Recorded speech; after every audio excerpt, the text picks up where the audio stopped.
في مصطلح كده في الكورة اسمه نقطة الفشل الوحيدة، وهو إن أي فرقة مهما صرفت عليها ومهما كبرتها ومهما عملت أقوى فرقة في العالم دايما فيها لاعب ملوش بديل، واللاعب ده لما بيغيب مستوى الفرقة بينهار. واضح جدا إن نقطة الفشل الوحيدة في مانشستر سيتي هو اللاعب رودري، ومش عيب لأنك هتجيب مين بديل لأحسن لاعب في العالم في ليفربول. وبالرغم من البداية الخطيرة للفريق مع أرني سلوت في الموسم الجديد، وبالرغم من ان معظم الناس مرشحهم دلوقتي ان هم يكسبوا الدوري، ولكن واضح جدا بالذات بعد المستوى اللي ظهروا بيه قدام ساوثهامبتون ان محمد صلاح هو نقطة الفشل الوحيدة للفريق. وارسنال زي سيتي وليفربول بالظبط، نقدر نقول ان بوكايو ساكا او ويليام ساليبا هم احسن لعيبة في الفريق، ولكن واضح جدا في الغياب والشهرين اللي فاتوا ان مارتن اوديجارد هو اهم لاعب في الفرقة، ورجوعه رجع الكرة الحلوة والنتائج لأرسنال.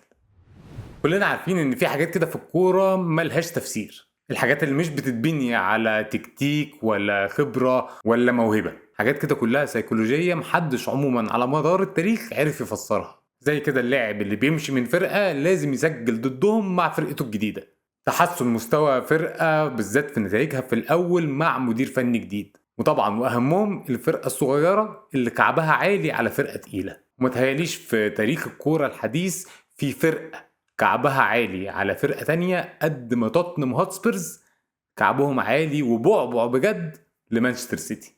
بجد حاجة مش طبيعية، والله حاجة غريبة جدا. سيبكوا ان لغاية الموسم اللي فات مانشستر سيتي كانوا لعبوا ضد توتنهام على ارضهم 5 مرات، مش بس ما كسبوش، ما كانوش سجلوا فيهم ولا جون.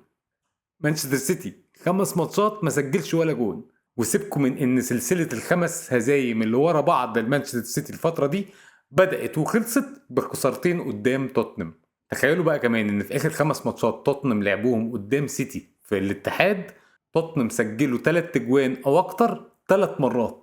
اكتر فرقة في التاريخ كسبت فريق جراديولا هم توتنهام. جراديولا خسر منهم في كل البطولات 9 مرات، وكمان اكتر فرقة كسبوا جراديولا مع سيتي في الدوري وكسبوهم ال7 مرات، وبيجي بعدهم مانشستر سيتي وتشيلسي ب5 مرات بس. وهم كمان اكتر فرقة خدت نقط من جراديولا ومانشستر سيتي في الدوري، خدوا منهم 24 نقطة، بيجي بعدهم ليفربول في المركز التاني ب19 نقطة. بجد حاجة غريبة جدا وفعلا ملهاش تفسير. وفوق كل الارقام دي الماتش ده كان مليان ارقام سيئة جدا، والاول مرة تحصل في تاريخ مانشستر سيتي وجراديولا. كلنا طبعا سمعنا ان دي اول مرة في حياته جراديولا يخسر 5 ماتشات ورا بعض. ده حتى مانشستر سيتي اللي كانوا من 20 سنة كده فرقة اي كلام، دي اول مرة يخسروا 5 ماتشات ورا بعض من ساعة ما جراديولا كان بيلعب، ايوه بيلعب مش بيدرب، في برشلونة. واسرع مرة سيتي وجراديولا يبقوا متأخرين في الدوري بجونين، والاول مرة يبقوا متأخرين في النتيجة 3-0، والاول مرة في التاريخ يخسروا 4-0. المخيف جدا بقى لجراديولا ان الموضوع ما شكلوش كبوة وهتعدي، لان من يوم ما رودري جه مانشستر سيتي هو ده مستوى الفرقة لما بيغيب. وضحت جدا السنة اللي فاتت لما رودري غاب عن الفريق 4 ماتشات مانشستر سيتي خسروا الأربعة، ولكنه لما رجع ما خسروش من بعدها. وعشان كده بقول ان هو فعلا نقطة الفشل الوحيدة، لان بالرغم من اللعيبه الكتير اللي موجوده في الفرقه واللعيبه الكبيره والتقيله، ولكن جايب رودري بيشقلب مستوى الفرقه في الهجوم وفي الدفاع. تخيلوا كده ان مانشستر سيتي اللي عموما كل نجاحاتها مبنيه على دفاع تقيل وقوي جدا، في اخر 5 ماتشات خسروا مرتين 4، المره دي وقدام سبورتنج لشبونه في دوري الابطال. ولو بصينا على جدول الدوري هنلاقي ان من ضمن الفرق العشر الاولى مانشستر سيتي عنده تاني اضعف دفاع فيهم، في الدوري كله دخل فيهم نفس عدد الاجوان اللي دخلت في كريستال بالاس الفريق اللي قبل الاخير في الترتيب. المستوى السيء ممكن نتوقعه، ولكن الضعف الدفاعي ده بصراحة مفاجأة. المقلق اكتر ان مانشستر سيتي قبل كده حصل له كبوات صغيرة كده، ولكن دايما كان بيفضل شكلهم، وكان دايما بنقول عليهم ان هم عاملين زي المكن، مفيش اي مشاعر ولا بيتأثروا، والفرقة دايما هادية حتى لما بيخسروا. ولكن في الماتش ده مانشستر سيتي لعبته اخدت 4 انذارات، ودي رابع مرة بس الفرقة تاخد 4 انذارات او اكتر مع جراديولا من يوم ما جه. من الاربعة اللي فاتوا مانشستر سيتي خسر 3 منهم، فواضح جدا ان عدد الانذارات بيتماشى مع خسائر الفرقة. قبل ما الموسم يبدأ وانا بتوقع ترتيب الدوري قلت ان جراديولا هيبقى قدامه مهمة صعبة جدا، لان الفرقة فيها مشاكل.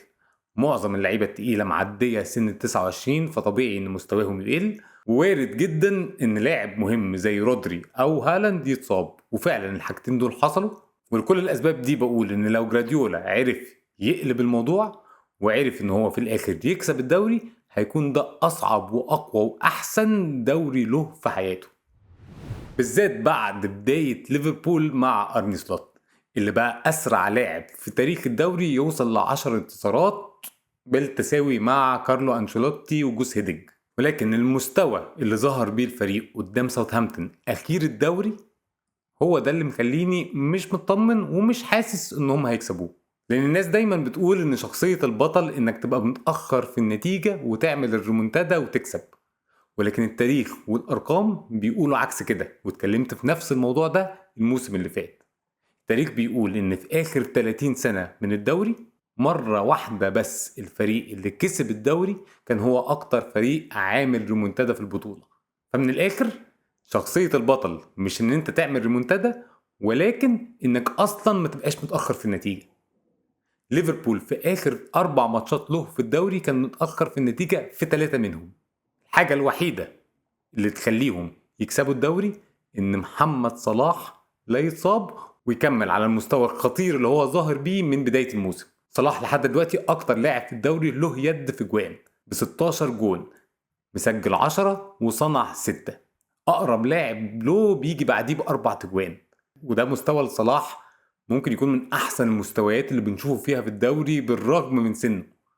ولكن هي دي الحاجة المخيفة، ليفربول شكله معتمد بشكل كبير جدا على مستوى محمد صلاح. لو صلاح كمل على كده، وده ان شاء الله حاجة واردة، ليفربول هيكسب الدوري. لو صلاح اتصاب او مستواه نزل ولو حتى حاجة بسيطة هيبقى صعب جدا عليهم. نروح لأرسنال بقى، اللي ممكن يكون لعب واحد من أحلى الماتشات له من بداية الموسم، وده ممكن جدا يكون بسبب رجوع مارتن أوديجارد من الإصابة. قلت أنا إن هو نقطة الفشل الوحيدة وأهم لاعب في الفريق، ولو عايزين إثبات على الكلام ده، أرسنال من بداية الموسم نتائجه مش قد كده، ولكن الأوحش كان طريقة لعبه. طريقة لعب فيها كور طولية كتير، فيها دفاع كتير، ومعظم اجوانه من الكور الثابتة. الحاجة اللي خلت ناس كتير تقول ان ميكال ارتيتا بقى جوزيه مورينيو، ولكن محدش كان مفكر ان كل ده ممكن يكون بسبب غياب لاعب بيلعب في المساحات وبين الخطوط زي مارتن اوديجارد.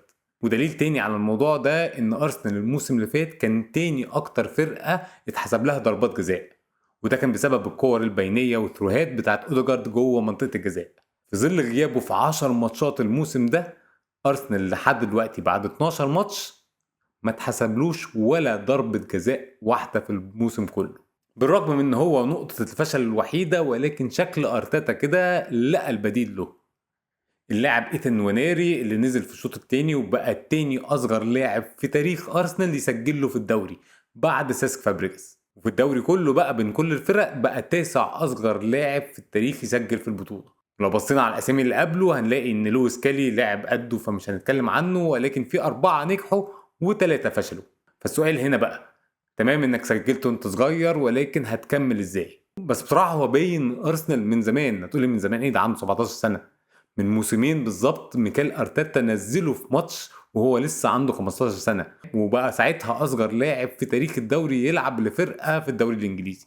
الحاجة التانية اللي ممكن تكون مطمئنة ان انا اتفرجت عليه شخصيا في الاستاد ضمن رحلة ارسنال لامريكا في الصيف اللي فات ده، في ماتشهم قدام مانشستر يونايتد. وبجد انا بقول لكم من الاستاد وانت شايف الملعب كله، ايثان نوانيري ده كان شكله في الملعب ولمسته وتحركاته بتاع لاعب بتاع مثلا 26 27 سنة وعنده 10 سنين خبرة في البطولات الكبيرة.